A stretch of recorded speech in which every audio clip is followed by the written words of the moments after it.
मेरा आज भी इस बात पर पूरा यकीन है कि इस मुल्क में राइज फरसुदा और करप्ट निजाम को अगर कोई सियासी शख्सियत चैलेंज कर सकती है या इसे ललकार सकती है या इसे जड़ से उखाड़ के फेंक सकती है तो वो वाहिद अल्ताफ हुसैन की शख्सियत है कि जिनके नजरिए और फिक्र और फलसफे में वो ताकत और वो सलाहियत थी कि वो चाहते तो इस निजाम को उखाड़ के फेंक सकते और इससे भी इनकार नहीं है कि ये सिस्टम अल्ताफ हुसैन के अजाइम और इरादों को भाग चुका था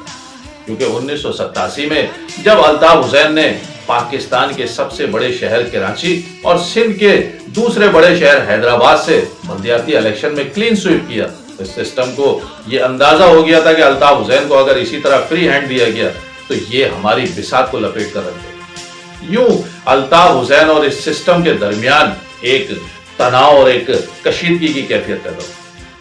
लेकिन अल्ताफ हुसैन साहब के तैयार करदा वो नजरियाती और कमिटेड लोग इतने ताकतवर हो चुके थे कि वो इस सिस्टम के सामने खड़े हो गए। लेकिन बदकिस्मती कहिए कि ये सिस्टम की कामयाबी थी कि उन्होंने अल्ताफ हुसैन साहब को इस मुल्क से जिला वतनी पर मजबूर कर दिया। वो हालात कुछ भी थे, वो सियासी दबाव किसी भी शक्ल में था, लेकिन अल्ताफ हुसैन साहब अगर आज पाकिस्तान में होते और उसी ताकत के साथ अपने लोगों को नजरियाती तौर पर पुख्ता और ताकतवर बना रहे होते तो मेरा यकीन है कि आज ये सिस्टम जमीन बोझ हो चुका होगा और अल्ताफ हुसैन साहब इस मुल्क के बेताज बादशाह होंगे। धर्म करोगे,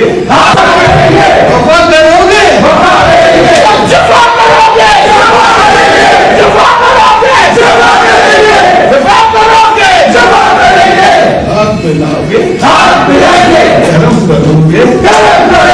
धर्म करोगे।